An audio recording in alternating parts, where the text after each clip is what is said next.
So UFC Fight Night, Hill versus Roundtree just ended earlier today, and let me tell you what, it was not the greatest card of all time, especially a card for, an ABC card. The last time I think there was a UFC on ABC, it was Holloway versus Qatar, and we all know how that went with, an amazing legendary performance from Holloway.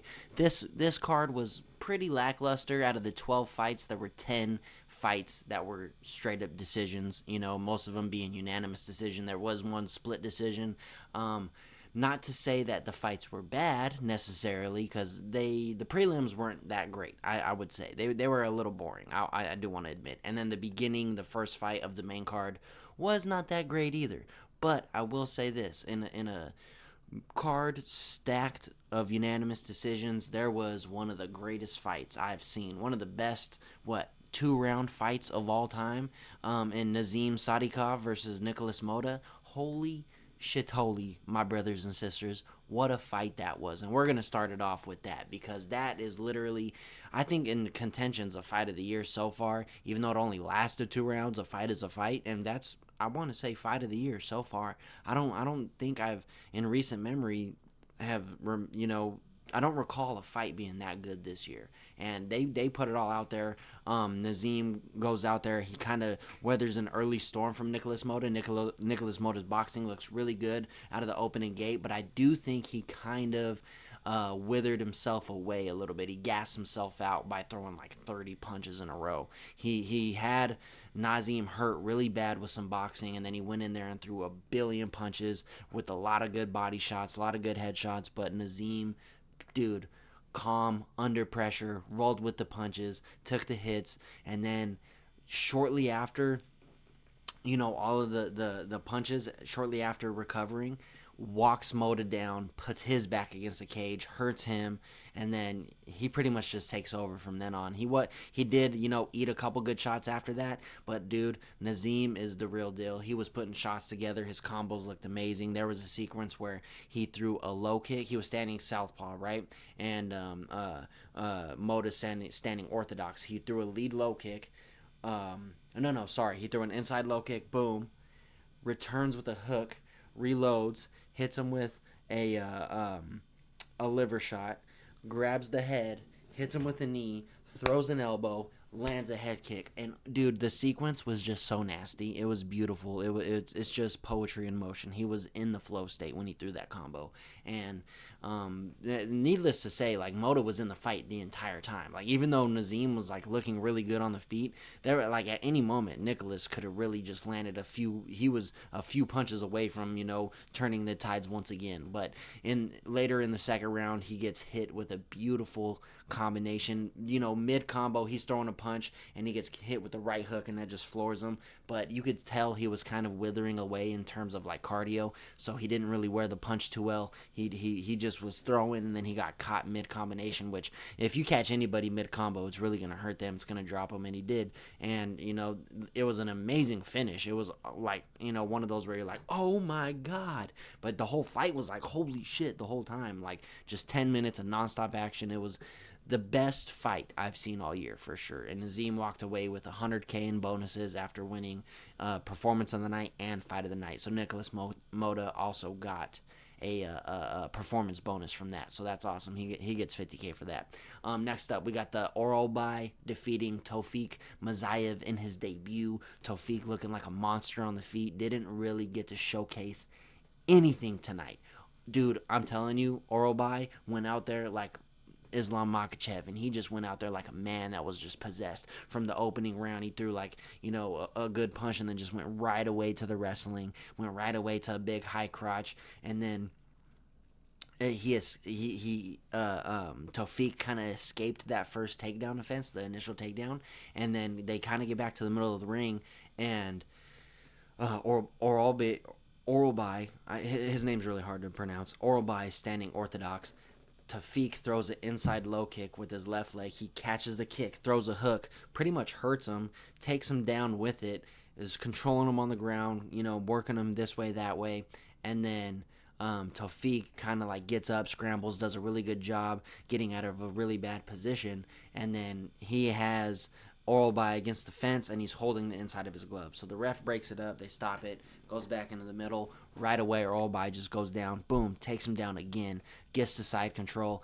And immediately when he gets to side control, wraps up a beautiful Kimura, steps over the head, and just cranks on it. And dude, it was, his hand was almost touching the back of his head. That's how much Orlby was cranking on that Kimura. It looked amazing. It was just pure dominance from Orlby. And I had a feeling going into that's what it was going to be, because Orlby is a vet. He's really good everywhere, especially the wrestling. He's a Kyrgyzstan wrestler, so he's pretty much just like Islam. He's just went in there, not Islam, sorry, Khamzat Chimaev, not Islam Makhachev, Khamzat Chimaev. He went in there like a freak, bat out of hell, just went straight for the takedowns, beat him up everywhere on the ground, and just had his way with him really on the ground. And Tafik looked like he was really strong, so I was surprised that he was manhandling him that well on the ground. Even though in the fight was at catch weight, I think one guy missed weight. Maybe, I don't really know. I didn't even look into the weight shenanigans for this fight. I just know one of them didn't make weight, so the fight was at a catch weight fight. And Orlby looked really good. He went in there, and even though it is Tafik's debut, he still is a dangerous fighter, and I really can't wait to see him fight again, because he does look like he has a lot of promise, especially on the feet. He just needs to dust off the ground game a little bit, just tighten up some holes, do a little bit more jiu-jitsu. That's it. I think he's going to be really fun to watch in the future. We'll see what's next for Orlby. I'm not really sure. Oh yeah, and speaking what's like next for Nazim Sadykhov, I think he gets a top 15 opponent. I don't know if Nicholas Motta's ranked. I don't think he is, but I think they give him a top 15, top 10 guy, right? Like 5 through 10. Not, and I wouldn't necessarily say 5. I would say like 7 to 10. Someone in that range. And then as for Nicholas Motta, like, dude, just keep your head up. Like, you're gonna have your next fight's gonna be really good, whoever it is. I would try to say, try to get somebody that's also coming off of a loss, and yeah, try to just fucking starch them and just get right back into the fucking mix of things. But what's next for Orlby? I'm not really too sure. The fight was at catch weight, so it's not like you could be like demanding a fight, against a ranked opponent. I mean, I guess you could get a top 15, crack at the top 15, but we'll see what's going on there. And then next up, we got Curtis Blades beating Rizvan Kunayev via split decision. Now, I do agree with the split decision. It was a close fight. I did think Kunayev was getting the better of him on the feet. He landed a bunch of good right hands. He started to make Curtis Blades, think about like, hey man, you need to wrestle more. And that's what I was saying. Like, if you're going in there against a dude who's not really ranked, he's unknown, you don't want to play to the striking game, because you've been getting knocked the fuck out your whole career. So why are we playing to the striking game? Why aren't we just wrestle fucking this guy? He was doing really good on the ground, but then there was times where Rizvan was actually doing really good and coming back up and defending Curtis Blades' takedowns, and just he just kept getting back up. And I don't think Curtis Blades wanted to gas out. Either that, or he's just really not that great at sticking to the game plan, I guess. Like, he doesn't have the worst hands in the world. It's just that he's not a striker. At the end of the day, he's not a striker. He has holes in his striking game, and I was thinking, man, you just need to not show any holes against this guy who's not ranked. Don't take no risk. If this dude knocks you out, he's number 5 now, or whatever Curtis Blades is. You know what I mean? And this dude's not even ranked. So don't take any chances with that, and just go in there and do what your strengths are and wrestle him. And he ended up getting the split decision win, which I can see why one judge gave it to Kunayev, because he was getting the better of him like almost 90% of the time the fight was on the feet. So I can't see why they gave it to him. But, I'm not really mad at the Curtis Blades win right there. Like, I think he did enough to get the win. If I was a judge, I probably would have gave it 29-28 Curtis Blades. Yeah, it was a good fight. It was a decent fight. It was all right. It was an okay fight. Next up, Rafael Fiziev beats Ignacio Bahamondes, baby. I told you. Hey, chat. I told you. If you watch my video of the breakdown, I said, hey, Ignacio's good. And he's the favorite in this fight. I don't know why. He's not ranked. Rafael Fiziev is ranked number 11. He's been in there with some of the best in the world. He's knocked out former world champions. Who's Ignacio beat? Oh. He submitted Jalen Turner. Oh, right. Yeah, what? Jalen Turner's what? Retired now? Yeah, of course. Now, I'm not saying Ignacio couldn't have beat Rafael. I thought he looked really good at the end of the round 3 before, he got taken down. I think he just was gun shy. He just did not do anything. He was throwing a lot of kicks that were missing. He didn't do anything with his hands. He didn't throw any punches until the end of the third round. Rafael Fazayev looked really good though. He was throwing punches. He was doing his thing. He was a little gun shy too. I would say Rafael. He was playing it a little slower than what he's usually known for. And but I think he didn't have to fucking do anything because Ignacio literally did nothing. He did nothing for 2 rounds. He kept throwing a bunch of spinning shit, tried to throw all these kicks, missed so many kicks, and Rafael Fazayev, all he had to do was throw the body kick, like I said, go to the body, and just make sure his head's offline when he's punching, and fucking, even Michael Bisping said it during the middle of the fight. You're either all the way in or all the way out when you're short fighting against a tall guy. And that's, Rafael played it off to a very good tee the first 2 rounds. He even showed some character development and took Ignacio down 3 or 4 times. It was amazing. The double legs looked great. Takedowns looked awesome. They were very good setup takedowns. I think Rafael Fazayev, like I said, when you fight and you have hard fights against very, very good high-level competition, just like Khalil Roundtree, right? We'll get into that after this. But when you have really hard fights with some of the best fighters in the world, you either get worse or you get better.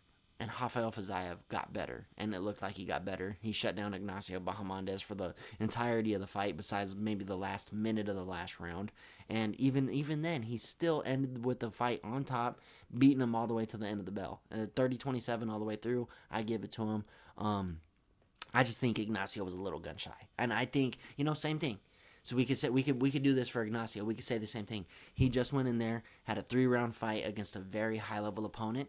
His next fight, he's going to win because he's going to go in there even better. He knows, okay, I can't be as gun shy. I got to fucking go in there. I got to play my game plan. I can't let my opponent and his aura overtake my aura. I got to go in there and I got to show him respect and I got to be me. I can't let him be him. I got to be me. And that's what he was doing. He was letting Rafael be him a little too much. And that's why Ignacio lost. He wasn't being Ignacio. He wasn't putting the pressure, putting the pace.